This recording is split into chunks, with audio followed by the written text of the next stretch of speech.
मैं हूं सोनू सर और आप लोगों को फिर से एक बार स्वागत करता हूं मैं अपने इस YouTube channel research English Sonu sir पर। और आज हम लोग पढ़ने वाले हैं इस वीडियो में जेंडर, केस एंड नंबर। जी हाँ, आज ये तीनों के बारे में पूर्ण रूप से हम लोग अध्ययन इस एक वीडियो में करने वाले हैं। और इसी वीडियो के साथ आज आपका नाउन टॉपिक समाप्त हो जाएगा। जी हाँ, आज आपका नाउन का अंतिम क्लास है, अर्थात इस वीडियो को शुरू से अंत तक देखें। जैसा कि मैं सबसे फर्स्ट वीडियो में आप लोगों को बताया था कि नाउन के टोटल 25 भेद हैं, जिसको 8 वर्गों में बांटा गया था। टोटल नाउन का जो बंटवारा हुआ है 8 बार हुआ था, जिसको हम लोग 5 बंटवारा का हम लोग देख लिए थे। अब 3 बंटवारा और बचा हुआ है, एक जेंडर के अनुसार, एक केस के अनुसार, एक नंबर के अनुसार। तो देखेंगे कि नाउन का जो बंटवारा जेंडर के अनुसार हुआ था, तो जेंडर के अनुसार नाउन के कितने भेद हैं। केस के अनुसार जो हुआ था, तो केस के अनुसार नाउन के कितने भेद हैं, और फिर नंबर के अनुसार नाउन के कितने भेद हैं। और इसके साथ ही देखेंगे कि हम लोग उस डिफिनेशन को कैसे याद कर सकते हैं जेंडर के अनुसार जो बंटवारा हुआ है और क्या उसके गुण हैं। जी हाँ, तो हम लोग आज के इस वीडियो में वही सब बारे में, अर्थात जेंडर, केस और नंबर का पूर्ण रूप से हम लोग आज इस वीडियो में अध्ययन करेंगे। अगर आप अभी तक मेरे उस पिछले वीडियो को नहीं देखे हैं तो मेरे चैनल के वीडियो पर जाइए, वहां पे सारे वीडियो अवेलेबल हैं। आप वहां से मेरे सारे वीडियो को देख सकते हैं। नाउन के 25 भेद का वीडियो, प्रॉपर नाउन का वीडियो, कैसे बंटवारा हुआ वो सारा बताया गया है। साथ ही जो भी बेसिक इंग्लिश है, इंग्लिश का उत्पत्ति कैसे हुआ था, अंग्रेजी के जनक कौन है, इस तरह के बहुत सारे बातों के बारे में चर्चा मैं अपने YouTube चैनल के वीडियो पे कर चुका हूं। और हाँ, अभी तक अगर आप मेरे चैनल पे नए हैं और चैनल को सब्सक्राइब नहीं किए हैं तो बहुत ही जल्द आप लोग सब्सक्राइब कीजिए, क्योंकि प्रतिदिन मैं आप लोगों के लिए एक नया नया वीडियो ला रहा हूं और इसी प्रकार मैं अंग्रेजी को आगे बढ़ाता रहूंगा। चलिए समय वेस्ट नहीं करते हैं और देखते हैं कि आज जो हम लोग पढ़ाने वाले हैं, पढ़ने वाले हैं नाउन के बारे में। जो नाउन का बंटवारा जो बचा हुआ था, 6ठा नंबर बंटवारा की मैं आज चर्चा करने वाला हूं। जी हाँ, तो नाउन का जो 6ठा जो बंटवारा हुआ है, अर्थात जो 6 टाइम्स में जो बंटवारा जो किया गया था वो किसके आधार पर किया गया था। तो आप लोग यहां पर याद रख सकते हैं, there are 2 kinds of noun. There are 2 kinds of noun according to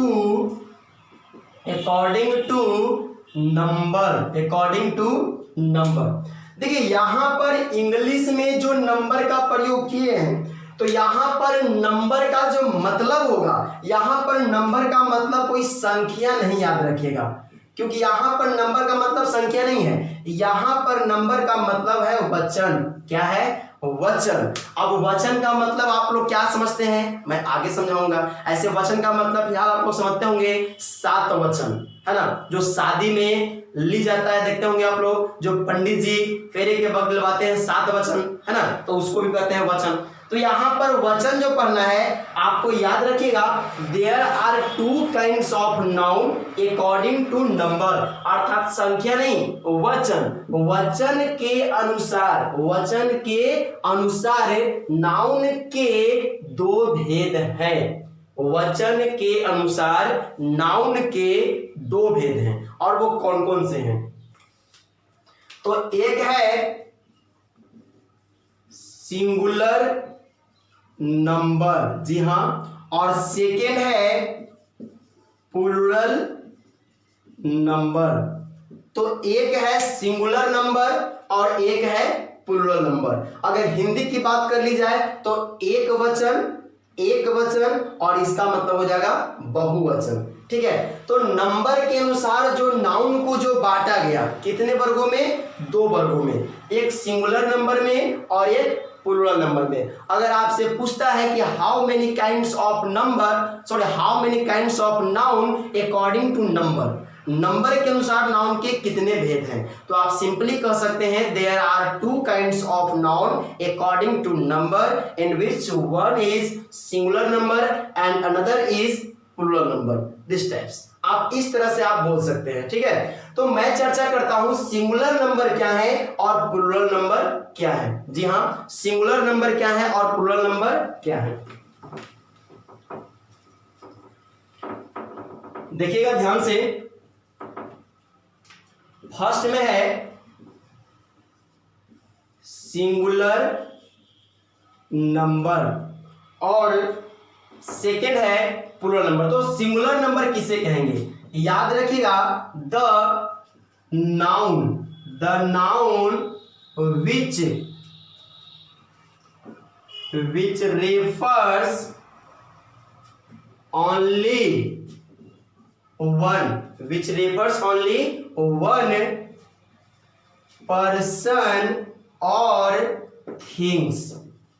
one person और थिंग्स इज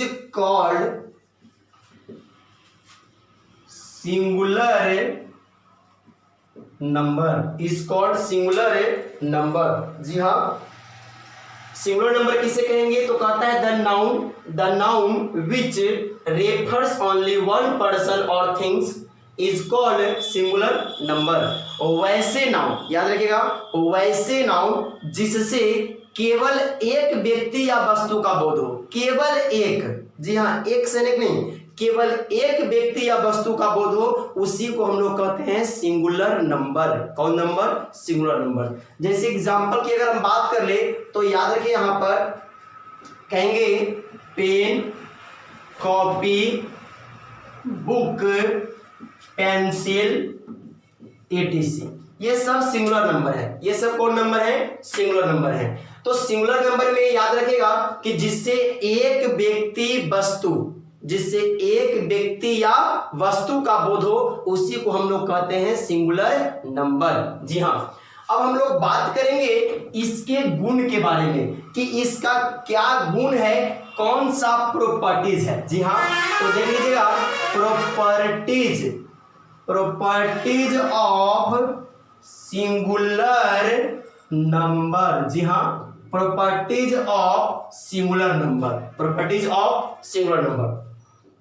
देखिए पॉइंट नंबर फर्स्ट, अगर प्रॉपर्टीज की बात आ ही गई है तो देखते हैं पॉइंट नंबर फर्स्ट, अर्थात इसका पहला प्रॉपर्टीज क्या है। तो प्रॉपर्टीज मतलब कि गुण, सिंगुलर नंबर का गुण क्या होता है। तो इसका गुण नंबर फर्स्ट है कि सिंगुलर जो है, देखिए नाम ही है सिंगुलर, मतलब सिंगल, अर्थात सिंगुलर नंबर सिंगुलर होता है। पहला पॉइंट, सिंगुलर नंबर सिंगुलर होता है। सिंगुलर नंबर क्या होता है, सिंगुलर होता है। आप लोग देखिए, अभी तक कॉपी नहीं निकाले हैं तो कॉपी निकाल लीजिए, क्योंकि अब मैं पॉइंट की चर्चा कर रहा हूं और पॉइंट की चर्चा मैं बोलकर करता हूं, कभी भी बोर्ड पर मैं नहीं लिखता हूं। अगर कॉपी नहीं निकालेंगे तो आप उसको नहीं लिख पाएंगे, इसलिए कॉपी निकाल लीजिए और जो भी पॉइंट मैं बोल रहा हूं उस पॉइंट को अपने कॉपी पर लिखते चलिए, ठीक है। तो पहला पॉइंट हम क्या बताएं सिंगुलर नंबर का, कि सिंगुलर नंबर सिंगुलर होता है। सिंगुलर नंबर क्या होता है, सिंगुलर होता है। चलिए पॉइंट नंबर टू याद रखिएगा।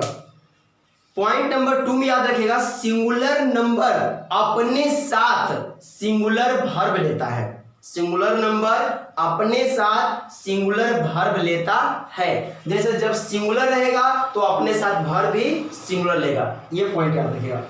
पॉइंट नंबर 3 याद रखिएगा। पॉइंट नंबर 3 क्या है, सिंगुलर नंबर का प्लूरल बनाया जाता है। सिंगुलर नंबर का प्लूरल बनाया जाता है। जैसे अगर मान लीजिए कि रहेगा पेन, तो पेन का हम लोग कह सकते हैं पेन्स। अगर रहेगा बॉय तो बॉय का हम लोग कह सकते हैं बॉयज। तो इस तरह से आप तीसरा पॉइंट को याद रख सकते हैं, सिंगुलर नंबर का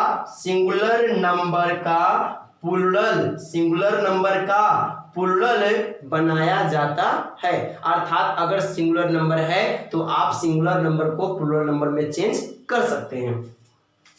पॉइंट नंबर 4 याद रख सकते हैं।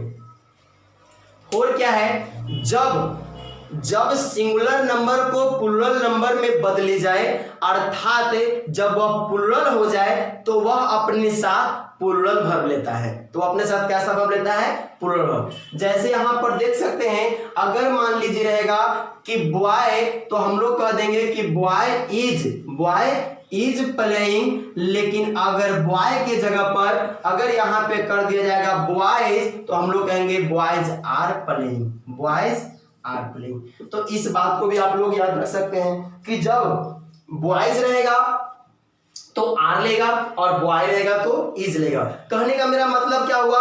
कहने का मेरा मतलब हुआ कि जब यह सिंगुलर रहेगा तो वर्ब सिंगुलर लेगा, और जब यह प्लूरल हो जाएगा तो वर्ब कैसा लेगा? प्लूरल लेगा। ठीक है, तो इस तरह से। अगला इसमें नेक्स्ट पॉइंट आप लोग याद रखिएगा, पॉइंट नंबर 5। पॉइंट नंबर कौन सा? 5। पॉइंट नंबर 5 है सिंगुलर नंबर के साथ, सिंगुलर नंबर के साथ जब प्लूरल बन जाएगा उसके साथ नहीं, सिंगुलर के साथ बोल रहा हूं, सिंगुलर नंबर के साथ आर्टिकल ए एन तथा द का प्रयोग किया जाता है। अर्थात आर्टिकल का प्रयोग किया जाता है। जब सिंगुलर नंबर रहेगा तो इसके साथ आर्टिकल ए एंड द अर्थात आर्टिकल का प्रयोग किया जाता है। जैसे कह देंगे कि he is a teacher, he is a teacher. अगर कोई सेंटेंस को कहता है ही इज टीचर, तो ये कहना क्या है? गलत है, क्योंकि यहाँ पे टीचर सिंगुलर नंबर है और सिंगुलर नंबर जब सेंटेंस में आएगा तो बिना आर्टिकल के नहीं आएगा। इसलिए याद रखिएगा, सिंगुलर नंबर अपने साथ आर्टिकल अवश्य लेते हैं। ही इज अ टीचर कहना सही है, परंतु ही इज टीचर कहना गलत है। चलिए नेक्स्ट पॉइंट, इसका पॉइंट नंबर आप लोग 6 याद कर लीजिएगा। याद रखिएगा पॉइंट नंबर 6 में सिंगुलर नंबर के साथ, सिंगुलर नंबर के साथ प्रोनाउन के रूप में, प्रोनाउन के रूप में सिंगुलर प्रोनाउन ही, सी या इट का प्रयोग करते हैं। जी हां, सिंगुलर नंबर के साथ प्रोनाउन के रूप में ही, सी या इट का प्रयोग करते हैं। अब देखिए बात यहां पर यह है कि ही का प्रयोग तब करेंगे जब स्पेशल लड़का का बोध होगा, और सी का प्रयोग तब करेंगे जब स्पेशल लड़की का बोध होगा, और इट का प्रयोग तब करेंगे जब कोई निर्जीव का बोध होगा। किसका बोध होगा? निर्जीव का बोध होगा। जैसे एग्जांपल में देख लीजिए, अगर हम बॉय कहते हैं तो ये सिंगुलर नंबर है और इससे स्पेशल लड़का का बोध हो रहा है। अगर हम गर्ल कह देते हैं तो ये सिंगुलर नंबर है और स्पेशल लड़की का बोध हो रहा है। और यहाँ पर अगर हम देखिए पेन लेते हैं तो ये निर्जीव है और साथ ही क्या है? सिंगुलर है। तो इस बात को आप लोग याद कर लीजिए कि जब सिंगुलर नंबर से लड़का का बोध हो तो ही प्रोनाउन, लड़की का बोध हो तो सी प्रोनाउन, और निर्जीव का बोध हो तो इट प्रोनाउन। कब? जब सिंगुलर रहेगा तब। लेकिन जब, 7वां पॉइंट आप लोग याद रखिएगा, पॉइंट नंबर 7 क्या है? जब सिंगुलर नंबर से, जब सिंगुलर नंबर से लड़का, लड़की, निर्जीव इत्यादि का सामूहिक बोध हो, अर्थात में लड़का है कि लड़की है ये पता ना चले, तो उसके लिए केवल ही प्रोनाउन आएगा, सी प्रोनाउन कभी नहीं आएगा। जैसे एग्जांपल देखिए, इसको आप लोग लिख लिए होंगे। देखिए जैसे अगर मान लीजिए लड़का और लड़की, लड़का और लड़की दोनों का बोध एक साथ हो तो याद रखिएगा सी या इट प्रोनाउन का प्रयोग हम लोग नहीं करते हैं, केवल ही प्रोनाउन देते हैं। जैसे यहां पर देख लीजिए टीचर, 7वां पॉइंट है टीचर, स्टूडेंट, स्टूडेंट। तो ये सब के लिए जब प्रोनाउन देने की बारी आएगा तो अगर सी कोई कहता है तो गलत है, ही कहना सही है। तो आप लोग याद रखिएगा कि जब लड़का और लड़की सामूहिक बोध होगा, सिंगुलर नंबर से लड़का लड़की सामूहिक बोध होगा, तो हम लोग देंगे क्या? ही प्रोनाउन। कौन प्रोनाउन देंगे? ही प्रोनाउन। इस बात को आप लोग याद कर लीजिए। चलिए पॉइंट नंबर मैं 8 की चर्चा करता हूं। पॉइंट नंबर 8, पॉइंट नंबर 8 क्या कहता है? ध्यान सुनिएगा। पॉइंट नंबर 8, जब सिंगुलर नंबर प्लूरल नंबर में बदल जाए, अर्थात रहेगा टीचर्स, क्या रहेगा? टीचर्स, या रहेगा आपका स्टूडेंट्स। तो इस तरह जब रहेगा तो जब प्लूरल में बदला हुआ रहेगा तो इसके लिए ही सी इट ये सब गलत है, ये सब क्या है, गलत है। इसके लिए केवल आएगा दे प्रोनाउन।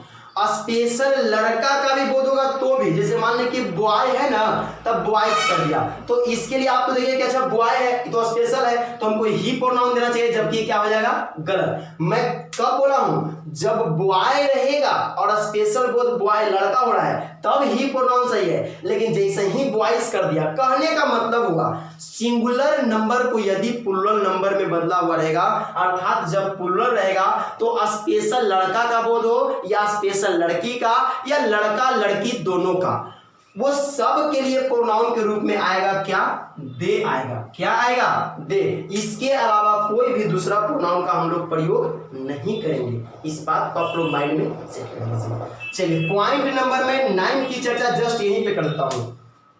इन सभी के लिए, अर्थात प्लूरल नंबर में चेंज क्या हो रहेगा, तो इन सभी के लिए जब हमें पोसेसिव एडजेक्टिव देना होगा, क्या देना होगा, पोसेसिव एडजेक्टिव। तो पोसेसिव एडजेक्टिव के लिए हम लोग इन सब के लिए क्या करेंगे, तो दियर का प्रयोग करेंगे। किसका प्रयोग करेंगे, दियर का प्रयोग करेंगे। जी हाँ, पोसेसिव एडजेक्टिव रूप में देयर आएगा इन सब के लिए, चाहे स्पेशल लड़का का बोध हो, चाहे स्पेशल लड़की का बोध हो या लड़का लड़की दोनों का बोध हो। हाँ, प्लूरल रहेगा तो क्या आएगा, दियर आएगा। क्या आएगा, दियर आएगा। इस तरह से मैं पॉइंट नंबर 10 की मैं चर्चा कर लेता हूं कि जब सिंगुलर नंबर से लड़का का बोध हो तो उसके लिए प्रोनाउन के रूप में तो आप लोग सीख ही लिए कि प्रोनाउन के रूप में क्या आएगा, तो ही।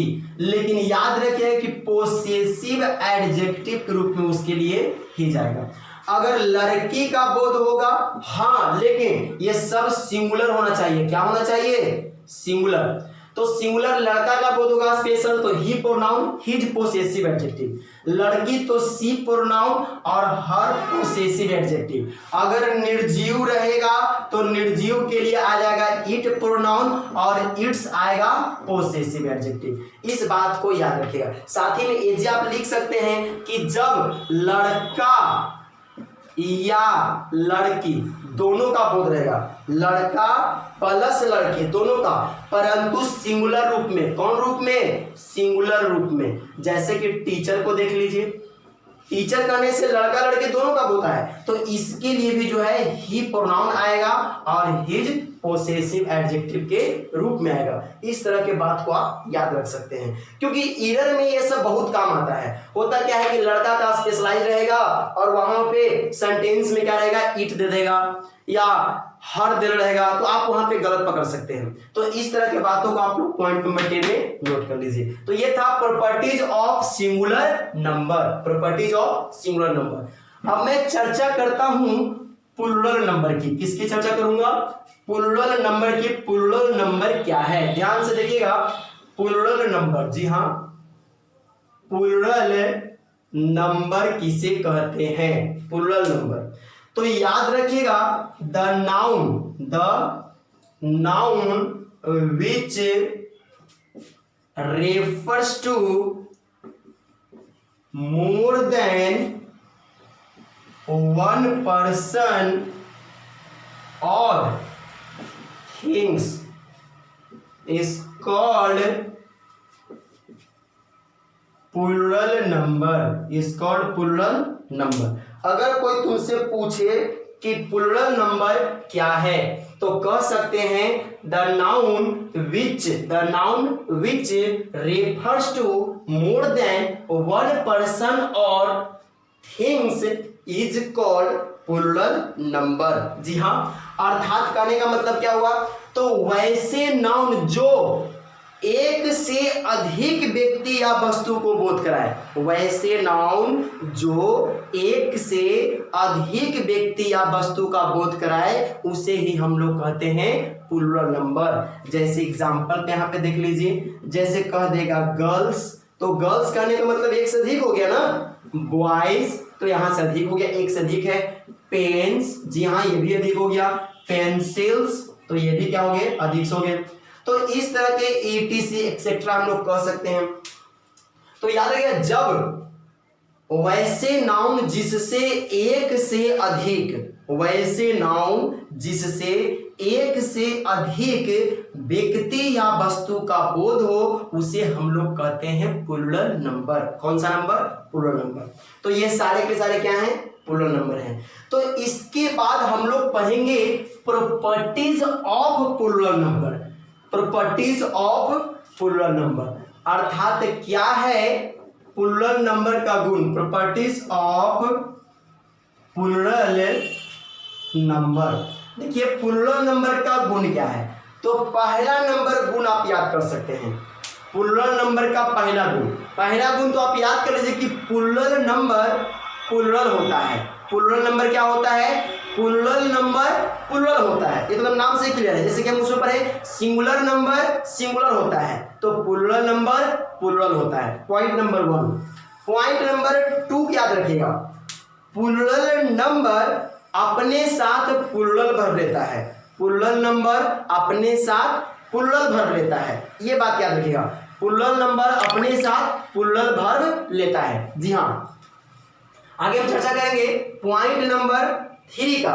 तो पॉइंट नंबर 3 में आप लोग याद रखिएगा कि प्लूरल नंबर का सिंगुलर बनाया जाता है। जैसे आप वहां पर देखते हैं कि सिंगुलर नंबर का प्लूरल बनाया गया था, तो यहां पर क्या होता है कि प्लूरल नंबर का सिंगुलर बनाया जाता है। प्लूरल नंबर क्या? सिंगुलर बनाया जाता है। जैसे अगर रहेगा बॉयज तो बॉयज का हो जाएगा बॉय, अगर रहेगा गर्ल्स तो गर्ल्स का हो जाएगा गर्ल, और यहाँ पे यदि रहेगा पेन्स तो पेन्स का हो जाएगा पेन। इस तरह से अगर रहेगा, इस तरह से रहेगा हैट्स तो हैट्स का हम लोग कह देंगे सॉरी कैप्स, तो कैप्स का हम लोग कह देंगे कैप। ये सब सिंगुलर बन गया। तो याद रखिएगा कि प्लूरल नंबर जो भी रहेंगे, प्लूरल नंबर जो भी रहेंगे तो प्लूरल नंबर का सिंगुलर बनाया जाता है। क्या बनाया जाता है? सिंगुलर बनाया जाता है। ये देखिए पॉइंट नंबर 4। पॉइंट नंबर 4 क्या है? तो पॉइंट नंबर 4 याद रखिएगा, प्लूरल नंबर के साथ, प्लूरल नंबर के साथ आर्टिकल का प्रयोग नहीं करते हैं। प्लूरल नंबर के साथ आर्टिकल का प्रयोग नहीं करते हैं। अर्थात यदि प्लूरल नंबर है तो उसके साथ ए एंड द नहीं लगेगा। जैसे कि देख लीजिए, अगर हमको कहना है कि दे आर ए स्टूडेंट्स, तो ये कहना गलत है क्योंकि आर्टिकल मैंने यहाँ पे लगा दिया है। तो याद रखिएगा कि प्लूरल नंबर के साथ आर्टिकल ए एन या द का प्रयोग नहीं किया जाता है। जी हाँ, आगे हम लोग चर्चा करते हैं पॉइंट नंबर 5 का। पॉइंट नंबर 5, तो पॉइंट नंबर 5 में आप लोग याद रखिएगा प्लूरल नंबर के लिए पोसेसिव प्रोनाउन के रूप में, पोसेसिव प्रोनाउन के रूप में दे का प्रयोग करते हैं। जी हाँ, क्योंकि रहेगा बॉयज, गर्ल्स, स्टूडेंट्स, ये सब कुछ भी रह सकता है। ये सब के लिए जब भी आएगा तब प्रोनाउन के रूप में दे आएगा। प्रोनाउन के रूप में क्या आएगा? दे। तो याद रखिएगा कि प्लूरल नंबर के लिए प्रोनाउन के रूप में, प्लूरल नंबर के लिए जैसे कि बॉयज है, गर्ल्स है, स्टूडेंट्स है, तो प्लूरल नंबर के लिए प्रोनाउन के रूप में दे का प्रयोग करते हैं। इसके बाद आप लोग पॉइंट नंबर 6 याद कर लीजिएगा। पॉइंट नंबर 6 में याद रखिए प्लूरल नंबर के लिए पोसेसिव एडजेक्टिव के रूप में दियर का प्रयोग करते हैं। जैसे यही सेम हम लेते हैं, जैसे बॉयज रहेगा, स्टूडेंट्स रहेगा, तो ये सब रहेगा, तो इसके लिए हम लोग क्या देंगे? दियर दे देंगे। इस बात को आप लोग ध्यान रखिएगा। तो ये था प्लूरल नंबर का गुण। प्लूरल नंबर का गुण, तो हम लोग प्लूरल नंबर के गुण को देख लिए। अर्थात इसी के साथ आपका जो है नाउन का बंटवारा जो नंबर के अनुसार हुआ था वो आपका क्या होता है? समाप्त होता है। और अब हम लोग पढ़ेंगे 7वां नंबर बंटवारा। जी हाँ, नाउन का 7वां नंबर बंटवारा क्या था? तो नाउन का जो 7वां बंटवारा है, कहते हैं कि there are 4 kinds of noun according to gender, according to gender, gender नहीं gender, एक जेंडर फोन में होता है, एक ऐप होता है, ठीक है, जिससे हम लोग वीडियो सॉन्ग्स जो भी होता है उसका हम लोग आदान प्रदान करते हैं।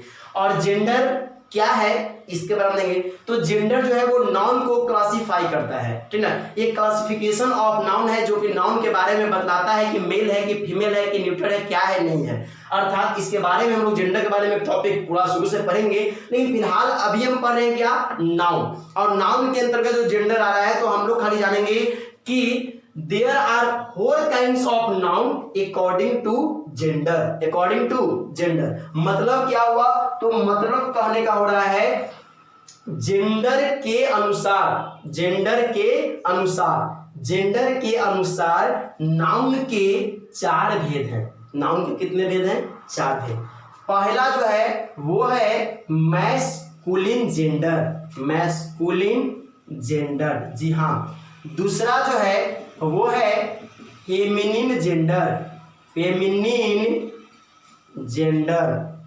और तीसरा जो है वो है कॉमन जेंडर, कॉमन कहिए या इसी का नाम ड्यूल जेंडर भी है, चलिए कॉमन जेंडर। और चौथा जो है वो है न्यूटर जेंडर, न्यूटर जेंडर। तो इस तरह से जेंडर के अनुसार, जेंडर के अनुसार नाउन को कितने वर्गों में, तो नाउन को 4 वर्गों में बांटा गया है अकॉर्डिंग टू जेंडर। याद रखिएगा there are 4 kinds of noun according to gender. Gender के अनुसार नाउन के 4 भेद हैं। नाउन के कितने भेद हैं, 4 भेद हैं। वो कौन कौन से, तो masculine gender, feminine gender, common या ड्यूअल जेंडर और न्यूटर जेंडर, ठीक है। तो इस तरह से अब हम लोग बारी बारी से देखेंगे कि मैस्कुलिन जेंडर क्या होता है, फेमिनिन जेंडर क्या होता है, कॉमन या ड्यूअल जेंडर क्या होता है और साथ ही न्यूटर जेंडर क्या होता है। तो चलिए हम लोग टाइम वेस्ट नहीं करते हैं और सबसे पहले मैस्कुलिन जेंडर के बारे में पढ़ते हैं। देखिए मैस्कुलिन जेंडर क्या है, मैस्कुलिन जेंडर क्या है, what is masculine gender. Simply आप याद रख सकते हैं कि द नाउन विच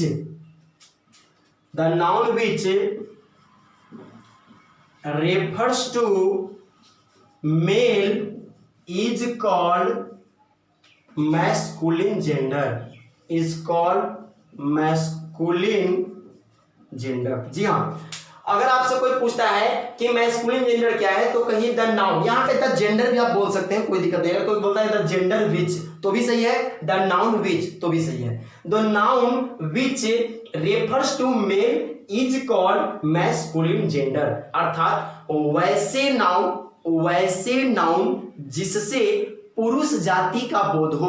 देखिए कॉपी अगर नहीं निकाले हुए हैं तो कॉपी निकाल लीजिए और कलम दम तैयार रखिए। जैसे ही मैं बोलना शुरू करता हूं आप फटाक से उसको लिख लीजिए, या फिर आपको लगता है कि नहीं सर हमको तो वीडियो देख करके याद हो जाता है, तो बहुत अच्छी बात है कि आपको वीडियो देखने के बाद डायरेक्ट आपको कोई भी चीज याद हो जाती है। इसके लिए बहुत बहुत धन्यवाद है आप लोगों का कि आप लोग समझने में समर्थ हैं और उसे याद करने की जरूरत नहीं पड़ता है, बस वीडियो देख कर याद हो जाता है, ठीक है। अगर फिर भी डाउट लगता है तो आप कमेंट कीजिए, आप हमसे कमेंट करके पूछ सकते हैं। आप डिस्क्रिप्शन में जाइए, डिस्क्रिप्शन में मेरा व्हाट्सएप नंबर है, वहां पे व्हाट्सएप कर सकते हैं। जो भी क्वेश्चन आपको परेशान कर रहा है आप उसका फोटो खींचिए और मेरे व्हाट्सएप पे सेंड कीजिए, और जैसे ही मैं व्हाट्सएप देखूंगा आपके क्वेश्चन का आंसर सबसे पहले मैं दूंगा, ठीक है। तो इस तरह से आप लोग कॉपी पे लिखे कीजिए। देखिए मैस्कुलिन जेंडर, तो the gender which refers to male, अर्थात मैं क्या बता रहा था, वैसे नाउन जिससे पुरुष जाति का बोध हो, जिससे किसका बोध हो, पुरुष जाति का बोध हो, उसे हम लोग कहते हैं कौन जेंडर, मैस्कुलिन जेंडर। जैसे एग्जांपल पे देख लीजिए आप, यहां पे जैसे हम बात करेंगे तो बजाय कुछ मैन, बॉय, फादर, ETC में कर सकता हूं। अर्थात केवल मैन, बॉय, फादर, केवल पुरुष जाति का बोध होना चाहिए, केवल पुरुष जाति का, पुरुष जाति के अलावा किसी और का बोध नहीं होना चाहिए, तो उसी को बोलते हैं क्या, मैस्कुलिन जेंडर। इसका नोट पॉइंट आप लोग राइट कर सकते हैं नोट पॉइंट 1 करके। अर्थात नोट पॉइंट 1 में क्या है याद रखिएगा, नोट पॉइंट 1 में बता रहा हूं मैस्कुलिन जेंडर को मेल जेंडर भी कहा जाता है। मैस्कुलिन जेंडर को मेल जेंडर भी कहा जाता है। नोट पॉइंट नंबर 1 था। नोट पॉइंट 2 में याद रखिएगा, नोट पॉइंट 2 क्या है, मैस्कुलिन जेंडर को शॉर्ट में मेल लिखा जाता है। अगर कहीं पे हमको लिखना हो तो MELE लिख देते हैं तो अच्छी बात है, आप मेल लिख करके काम चला सकते हैं। पूरा मैस्कुलिन या मेल जेंडर लिखने की जरूरत नहीं है, केवल MELE लिख दीजिएगा तो उससे भी आपका काम बन जाएगा। और इसका पॉइंट नंबर 3 याद रख सकते हैं। पॉइंट नंबर 3 क्या है, तो याद रखिएगा मैस्कुलिन जेंडर को एम द्वारा सूचित किया जाता है। जैसे हम लोग डिनोट करते हैं ना किसी भी चीज को, तो सूचित करने के लिए इसमें एम लेटर का प्रयोग किया जाता है, जो कि अल्फाबेट का 13 लेटर है, 13वां लेटर है। ठीक है, तो इस तरह से याद रखिएगा कि मैस्कुलिन जेंडर को एम द्वारा सूचित किया जाता है।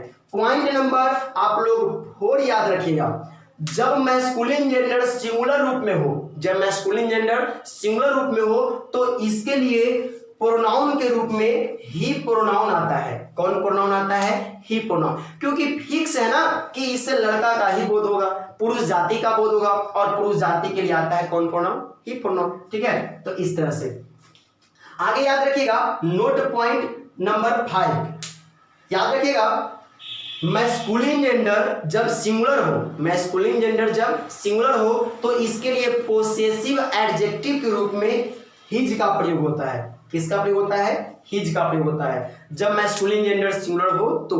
और सबसे आपको नोट पॉइंट 6 याद कर लीजिए कि जब मैस्कुलिन जेंडर प्लुरल फॉर्म में हो, अर्थात जब प्लुरल हो तो उसके लिए प्रोनाउन के रूप में दे का प्रयोग करेंगे और पोसेसिव एडजेक्टिव रूप में दियर का प्रयोग करेंगे। देखिए ऐसे बहुत सारे नोट पॉइंट निकलते रहेंगे, लेकिन फिलहाल आप लोग इतना नोट पॉइंट जरूर याद रखिएगा। ठीक है, जो एक तरह से इसका गुण है, अलग से मैं गुण नहीं बस इसी में लिखवा दिया। ठीक है, नोट पॉइंट करके।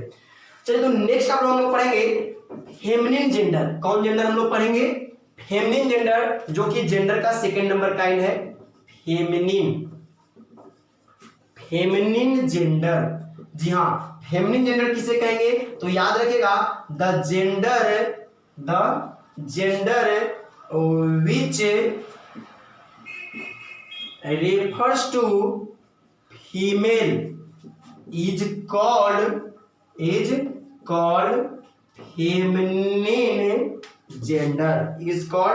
फेमिनिन जेंडर, अर्थात फेमिनिन जेंडर किसे कहते हैं, तो याद रखिएगा वैसा जेंडर, या द नाउन भी यहां पे कर सकते थे, वैसा जेंडर जिससे केवल स्त्री जाति का बोध हो।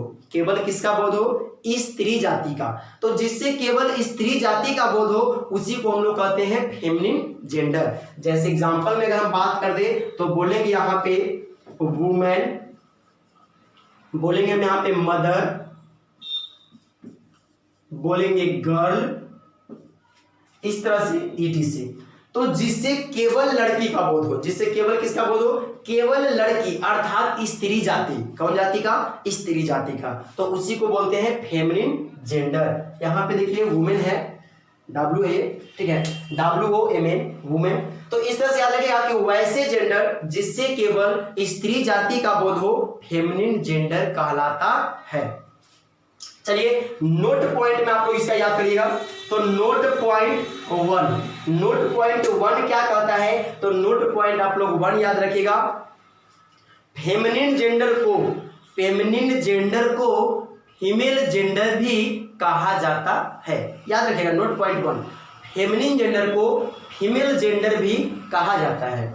सेकेंड नोट पॉइंट में याद रखिएगा फेमिनिन जेंडर को शॉर्ट फॉर्म में फीमेल लिखा जाता है। फेमिनिन जेंडर को शॉर्ट फॉर्म में फीमेल लिखा जाता है, इस बात को याद रखिएगा।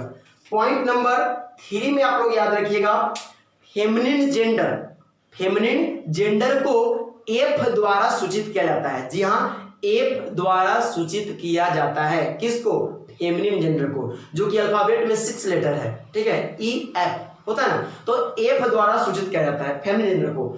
इसका पॉइंट नंबर 4 आप लोग याद रखिएगा, फेमिनिन जेंडर के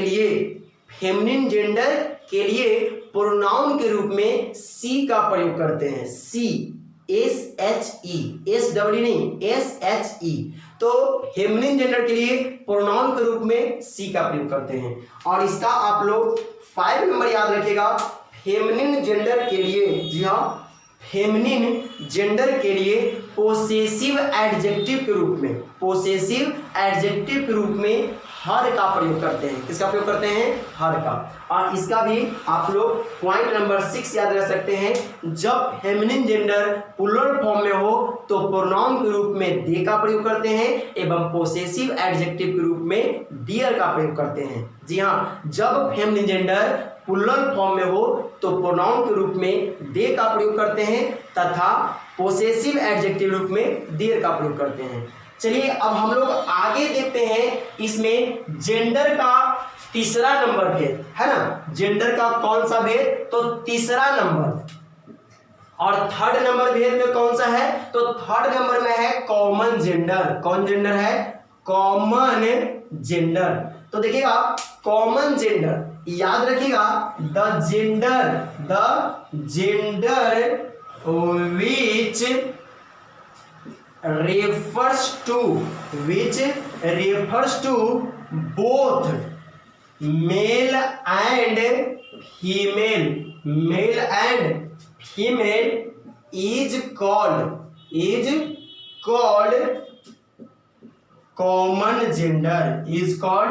common gender। जी हाँ, अगर कॉमन जेंडर की बात करता है कि कॉमन जेंडर क्या है, तो याद रखिए कॉमन जेंडर को ही ड्यूल जेंडर भी कहा जाता है, जो कि मैं पहले बता दिया हूं। तो कॉमन जेंडर की डिफिनेशन की अगर बात करेगा तो याद रखिएगा, the gender which refers to both का मतलब होता है के साथ, मतलब एक साथ। Both male and female is called common gender. वैसे जेंडर जिससे पुरुष एवं स्त्री दोनों जाति का बोध हो, उसी को हम लोग कहते हैं कॉमन जेंडर। उसी को हम लोग क्या कहते हैं? Common gender. अर्थात वैसे जेंडर जिससे स्त्री एवं पुरुष दोनों का बोध हो, हम लोग कहते हैं कॉमन जेंडर। जैसे एग्जांपल की अगर मैं बात कर लूं तो देखिए, हम कह देंगे टीचर, अगर हम कह देंगे स्टूडेंट, या फिर हम कह देंगे यहां पर डॉक्टर, etc। तो देखिए ये सब जितने भी हैं, ये सब क्या है? कॉमन जेंडर है। तो कॉमन जेंडर में आप लोग याद रखिएगा, the gender which refers to both male and female is called common gender. वैसे जेंडर जिससे पुरुष एवं स्त्री, अर्थात पुरुष एवं स्त्री दोनों का बोध हो, उसी को ही हम लोग कहते हैं कॉमन जेंडर। कौन जेंडर? Common gender. अर्थात देख लीजिए, the gender which refers to both male and female is called common gender. Teacher, तो टीचर कहने का मतलब हुआ शिक्षक। तो क्या टीचर में केवल क्या पुरुष होते हैं? क्या उसमें महिला नहीं होते हैं? महिला भी होती हैं। आप देख सकते हैं कि महिला भी होती है, जिसको लोग मैडम कहते हैं, और सर। तो सर जो कहेंगे वो स्पेशल है और मैडम जो है वो स्पेशल है, लेकिन टीचर कॉमन है। टीचर क्या है? कॉमन है। इस तरह से आप यहां पर देख सकते हैं स्टूडेंट। अगर कोई लड़का होता है, मान लीजिए कोई लड़का अगर 12th क्लास का स्टूडेंट है, तब बोलता है ना कि I am a student of 12th class. ये लड़का का बोली था, कहता है कि I am a student of 12th class. अगर कोई लड़की 12th क्लास की होती है तो वो भी बोल सकती है I am a student of 12th class. दोनों एक ही सेंटेंस को बोल सकता है, क्योंकि लड़का और लड़की दोनों के लिए कॉमन है कौन? स्टूडेंट। ठीक है, तो स्टूडेंट कहने से लड़का का ही होता है और लड़की का भी बोध हो जाता है। तो याद रखिएगा कि वैसे जेंडर जिससे स्त्री एवं पुरुष दोनों का बोध हो, उसी को हम लोग कहते हैं क्या? तो उसी को कहते हैं कॉमन जेंडर।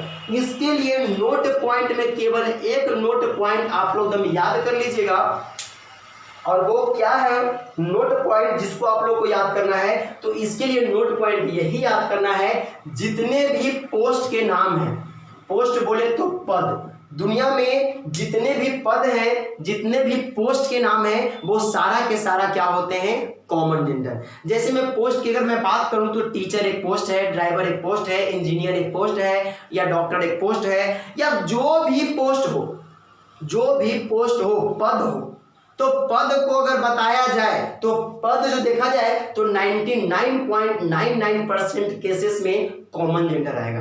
कौन जेंडर आएगा, कॉमन जेंडर।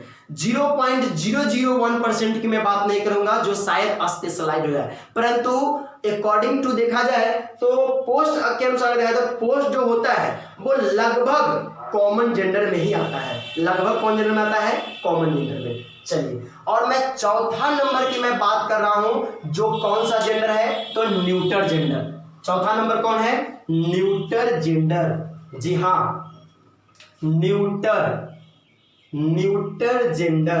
अब न्यूटर जेंडर क्या होता है, तो आप कह सकते हैं कि the noun which refers to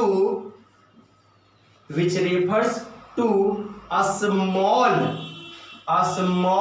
creature or non-living things is called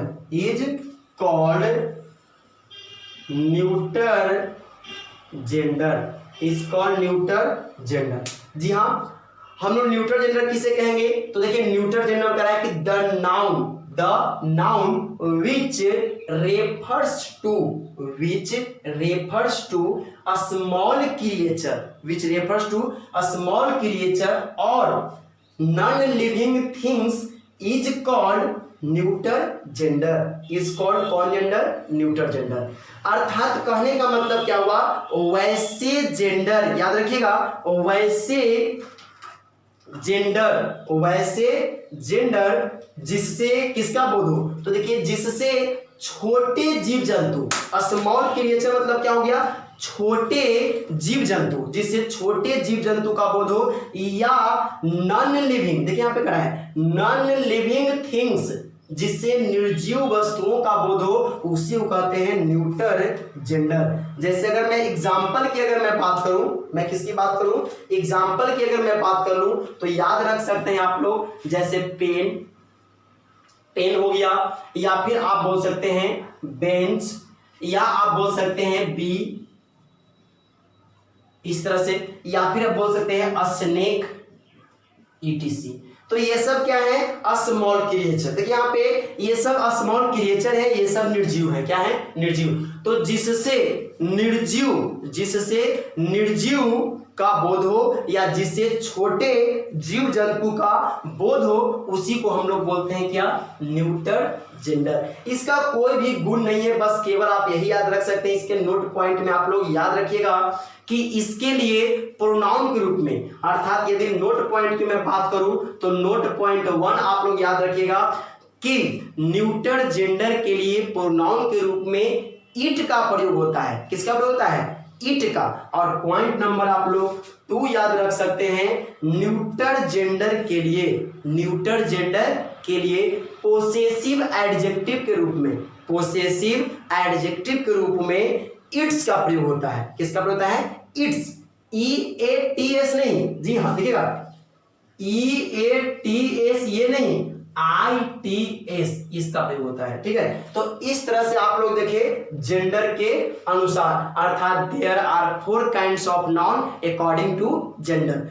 अब हम लोग लास्ट बंटवारा देखने वाले हैं नाउन का। जी हाँ, शुरू से अंत तक हम लोग बंटवारा देख चुके हैं नाउन का, जो अब तक के नाउन को कितने वर्गों में बांट दिया गया, तो नाउन को 7 वर्गों में, और लास्ट बंटवारा जो नाउन का है 8वां नंबर बंटवारा, अर्थात जो 8वां जो बंटवारा हुआ, याद रखिएगा, देयर आर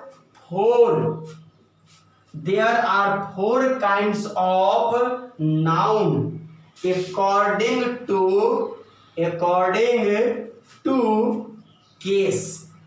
to केस। जी हाँ, केस के अनुसार, याद रखिएगा, केस के अनुसार। केस मतलब वो केस नहीं जो थाने में होता है। नहीं कहते हैं कि तुम हमको मारा है ना, अभी जा रहे थाना, जाकर तुम पर केस कर देते हैं। तो केस मतलब वो केस नहीं, या वो भी केस नहीं जो मेरे सर पे आप देख रहे होंगे, है ना। बहुत से लोग कहते हैं कि सर आपका बाल बहुत बढ़ गया है ना। कुछ लोग कहते हैं कि सर ये क्या हाल बना रखे हैं, आप सच में रिसर्च करिएगा क्या। तो देखिए बात रिसर्च की नहीं है, बात बाल बढ़ने की नहीं है, ये सब तो प्राकृतिक देन है, ये सब होता ही रहेगा, बढ़ता ही रहेगा। आप केवल अपने आप पर ध्यान दें और ये फालतू बातें पर ध्यान ना दें। ऐसे आप लोगों को मैं बहुत प्यार करता हूं, आप लोगों के बातों को मैं सम्मान करता हूं, ठीक है। आप लोग को जो अच्छा लगता है वही मेरे बारे में बोलते हैं। आप नहीं चाहते हैं कि हम कभी भी बुरा लुकिंग में रहें, अर्थात मेरा जो लुकिंग हो वो बैड हो। आप चाहते हैं कि मेरा लुकिंग गुड रहे, है ना। तो कोई बात नहीं, मैं आपके बातों को जरूर मानूंगा, आप टेंशन ना लें। बहुत जल्द मैं आपको बातों को मानने वाला हूं और ये आप लोगों के लिए खुशी की बात है कि आगे नहीं, यहाँ देखिए There are 4 kinds of noun according to case. Case के अनुसार, अर्थात केस का मैं मतलब बता रहा था, तो केस का मतलब यहां पर है कारक। क्या है बाबू?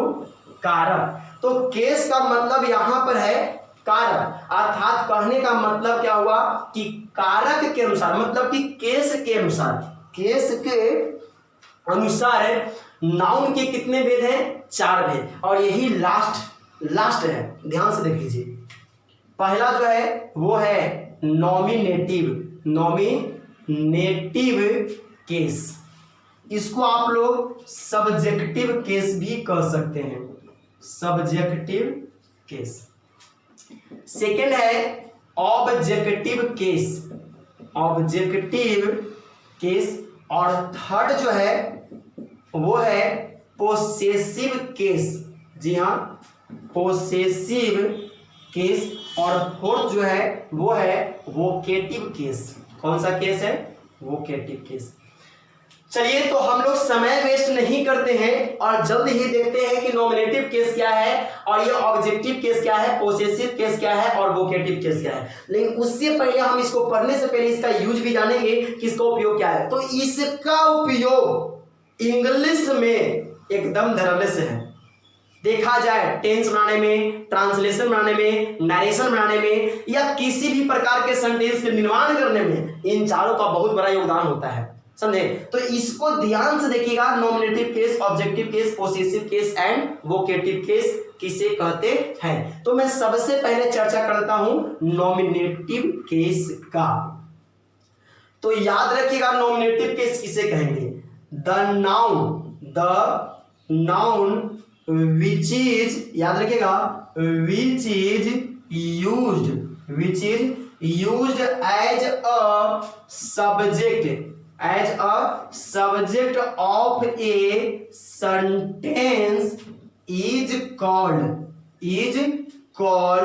nominative case, जी हाँ, एग्जाम्पल की मैं बात करूंगा। अर्थात नॉमिनेटिव केस किसे कहते हैं? तो याद रखिएगा, जब नाउन का प्रयोग किसी भी वाक्य के सब्जेक्ट रूप में हो, जब नाउन का प्रयोग किसी भी वाक्य के सब्जेक्ट के रूप में हो, तो उसे हम लोग कहते हैं नॉमिनेटिव केस। जैसे एग्जांपल में देखिए, अगर हम कहेंगे Dhoni is a good player,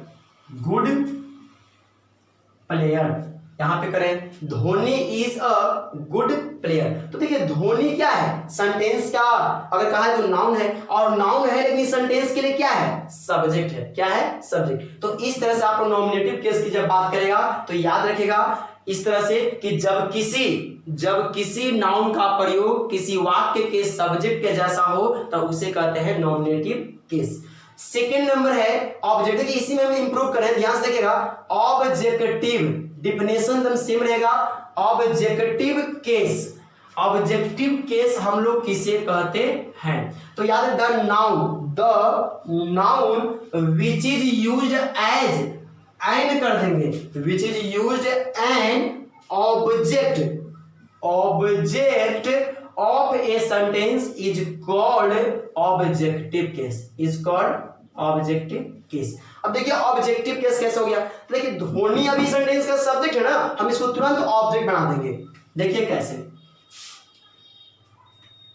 जैसे कहेंगे ICC, ICC, ICC selected, selected to Dhoni, selected to Dhoni. अब यहां पर देखिए धोनी पिछला सेंटेंस में सब्जेक्ट था, पर इस सेंटेंस का subject ICC Indian cricket club की बात हो गया, और यहां पर देखिए धोनी पीछे चला गया, अर्थात सेंटेंस का ये ऑब्जेक्ट बन गया। क्या बन गया? ऑब्जेक्ट। तो याद रखिएगा कि जब इसमें कहने का मतलब हुआ कि जब किसी भी नाउन का प्रयोग वाक्य के ऑब्जेक्ट रूप में हो तो उसे हम लोग कहते हैं ऑब्जेक्टिव केस। अब मैं बात करूंगा पोसेसिव केस का। मैं किसका बात करूंगा? पोसेसिव केस का मैं बात करने वाला हूं। जी हां, पोसेसिव केस का। तो देखिए पोसेसिव केस क्या है? POSSESSIVECAS, possessive case. तो याद रखिएगा the noun which is used to show possession, ownership or relation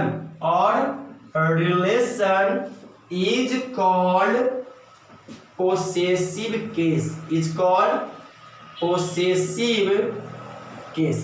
जैसे एग्जांपल में देख लीजिए, हम लोग कहेंगे राम्स फादर, तो यहां पर देखिए अधिकार, अर्थात पोसेसिव केस किसे कहते हैं? तो याद रखिएगा जब किसी नाउन, यहां पे नाउन है, जब किसी नाउन का प्रयोग अधिकार या स्वामित्व या संबंध बताने के लिए किया जाए तो उसे हम लोग कहते हैं पोसेसिव केस। जैसे राम्स फादर, तो इस तरह से यहाँ पे क्या हो रहा है? अधिकार बताया जा रहा है। तो इस तरह से याद रखिएगा जब किसी नाउन का प्रयोग अधिकार या स्वामित्व या संबंध बताने के लिए किया जाएगा तो उसी को हम लोग कहते हैं पोसेसिव केस। और सबसे अंत का जो भेद है वो कौन सा है? तो आपका जो चौथा नंबर भेद है वो है वोकेटिव केस। कौन केस है? Vocative case. देख लीजिएगा वोकेटिव केस, तो याद रखिएगा the noun which is used to address is called vocative case। जैसे एग्जांपल में देखिएगा, तो हम लोग वोकेटिव केस किसे कहेंगे? तो वैसे नाउन जिसका प्रयोग हम लोग करते हैं किसके लिए? तो जिसका प्रयोग करते हैं हम लोग संबोधित करने के लिए। जैसे आप देखते होंगे, जैसे ही मैं वीडियो पर सबसे पहले आता हूं, जब मैं वीडियो पर सबसे पहले आता हूं तो बोलता हूं कि हेलो फ्रेंड्स, हेलो स्टूडेंट्स, तो ये सब संबोधन शब्द है। क्या है? संबोधन। अर्थात जो मैं बोलता हूं कि हेलो फ्रेंड्स, तो ये क्या हो गया? संबोधन हो गया। इस तरह से तो संबोधन।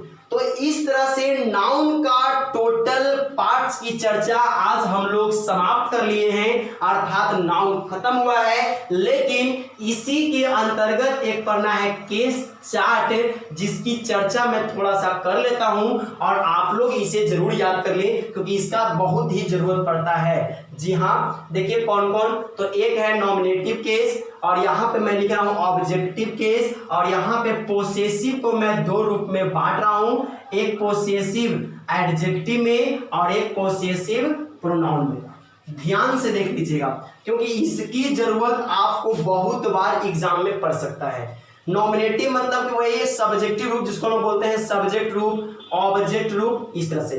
तो सब्जेक्टिव फॉर्म क्या होता है, ऑब्जेक्टिव फॉर्म क्या होता है? पोसेसिव में दो फॉर्म चलता है, पोसेसिव एडजेक्टिव और पोसेसिव प्रोनाउन। तो याद रखें इसे आई, तो आई का ऑब्जेक्ट रूप क्या होता है? मी, और यहां पर होता है क्या? तो माई, और यहां पर होता है माई। इसी तरह से मैं बात करूं वी का, तो वी का अस, और यहां पर होता है आवर, और यहां पर होता है आवर्स। अगर मैं बात करूं तो यू का, तो यू यू का ऑब्जेक्टिव रूप यू ही रहता है, योर हो जाता है, और यहाँ पर यूज। यहाँ पर अगर मैं बात करूं ही का, तो ही का हिम, और यहाँ पोसेसिव एडजेक्टिव हिज, और यहाँ पोसेसिव प्रोनाउन भी हिज। सी का अगर मैं बात करूं तो सी का हर, और यहाँ पर भी हर, और यहाँ पर रहता है हर्ष। अगर मैं ईट का मैं बात करूं तो ईट का ईट रहता है, और यहाँ पे ईट्स, और यहाँ पर कुछ नहीं। यहाँ पर मैं बात करूं अगर दे का, तो दे का हो जाता है देम, और यहाँ पर होता है डियर, और यहाँ पर हो जाएगा डियर्स। इस तरह से आप लोग इसे याद रख सकते हैं, प्रोनाउन का जो है group I, me, my, mine. इस तरह से आप लोग इसको देख करके याद कर ले, क्योंकि इसका जरूरत आपको इंग्लिश में बहुत पड़ने वाला है। एक बार इसे जरूर देख ले। ऐसे जब हम नरेशन पढ़ाएंगे आप लोगों को, तो वहां पर इसका विस्तार रूप से चर्चा करेंगे। अभी और भी है, वन है, हु है, ये सब का क्या होता है, नेम का क्या होता है, इन सारे के बारे में चर्चा करूंगा। और देखिए आज जो है आप लोगों का नाउन का, जी हाँ किसका, तो नाउन का 25 भेद समाप्त हो गया। जो नाउन के बारे में हम सीरीज लाए थे, नाउन का 25 भेद, तो मैं नाउन के 25 भेद को मैं समाप्त कर दिया हूं। अगर आप लोगों को पता नहीं चल रहा है कि सर 25 भेद कैसे समाप्त हो गया, तो चलिए मैं एक बार फिर से उसको विश्लेषण करता हूं कि नाउन के 25 भेद कैसे थे और कैसे कैसे मैं आप लोगों को पढ़ाया था। तो देखिए यहां पर मैं एक बार आपको एनालाइज करवा रहा हूं नाउन के 25 भेद का, नाउन के भेद का 25 भेद का। जैसा कि आपको पता होना चाहिए कि नाउन के 25 भेद के लिए 8 बार बंटवारा हुआ है। कितने बार, तो 8 बार इसका बंटवारा किया गया है। पहला जो बंटवारा हुआ था, पहला ओल्ड के अनुसार, ओल्ड कहिए, एंशिएंट कहिए, या ट्रेडिशनल कहिए, क्या कहिए, ट्रेडिशनल कहिए। इसके अनुसार 5 काइंड्स, कितने काइंड्स हैं, 5 काइंड्स। नाउन के 5 भेद ओल्ड, एंशिएंट, ट्रेडिशनल के अनुसार, जिसमें था proper noun, common noun, collective noun, material noun, abstract noun, जिसकी मैं पूर्ण रूप से चर्चा अपने यूट्यूब के वीडियो पे कर चुका हूं। आप मेरे चैनल पे जाइए, देख सकते हैं। दूसरा जो था वो बंटवारा जो हुआ वो मॉडर्न के अनुसार, किसके अनुसार, मॉडर्न के अनुसार। तो मॉडर्न के अनुसार जो हुआ वो उसके अनुसार बना 3 काइंड्स, जिसमें कौन कौन से थे 3 काइंड्स। तो मॉडर्न के अनुसार 3 काइंड जो थे, पहला था प्रॉपर, दूसरा था काउंटेबल, और तीसरा था अनकाउंटेबल, जिसकी मैं पूर्ण चर्चा और साथ में गुण के बारे में भी मैं अपने YouTube चैनल के आपको वीडियो में दे रखा है, आप वहां से देख सकते हैं। तीसरा नंबर जो बंटवारा हुआ था लैटिन के अनुसार, लैटिन बोलिए या लेटेस्ट इंग्लिश के नाम बोलिए, जिसके अनुसार 2 भेद था। और वो कौन कौन था, तो एक था कंक्रीट नाउन और एक था अब्स्ट्रैक्ट नाउन, कंक्रीट नाउन और अब्स्ट्रैक्ट नाउन।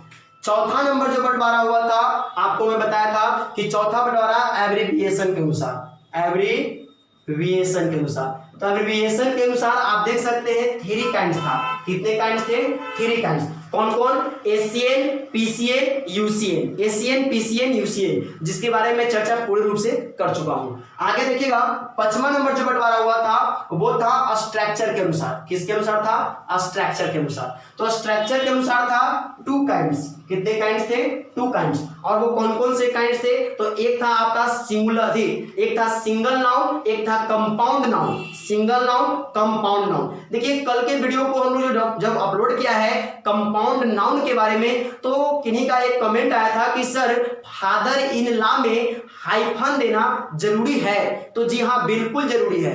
पूछा सर क्यों लगता है, तो मैं आपको बता दूं कि यहाँ पर जो है सांस ब्रेक होता है, इस कारण से हाइफन का प्रयोग किया जाता है। कंपाउंड वर्ड 2 तरह के होते हैं, कंपाउंड विद हाइफन और एक कंपाउंड विदाउट हाइफन। ठीक है, तो विद हाइफन वाला में हाइफन जरूरी है और विदाउट हाइफन वाला में हाइफन नहीं आएगा। बोल करके देखिए फादर इन लॉ बोलते हैं तो देखिए अलग अलग है, लेकिन हैंडसम साथ में आता है। ठीक है, तो जहां पे हमारी सांसें रुक रुक के जाती हो वहां पे हाइफन लगना बहुत जरूरी होता है। ठीक है, चलिए यहां पर देखिएगा 6ठा नंबर था वो था नंबर के अनुसार। तो नंबर के अनुसार नाउन के 2 काइंड्स हैं। नंबर के अनुसार नाउन के कितने काइंड्स हैं, 2 काइंड्स। और वो कौन कौन थे, तो एक था सिंगुलर नंबर, एक था प्लूरल नंबर। 7वां जो बंटवारा हुआ था जेंडर के अनुसार। किसके अनुसार, जेंडर के अनुसार 4 काइंड्स हैं। कितने काइंड्स हैं, 4 काइंड्स। और लास्ट बंटवारा जो है वो है केस के अनुसार, और वो कितने काइंड्स हैं, तो 4 काइंड्स हैं। केस के अनुसार भी कितने काइंड्स, 4 काइंड।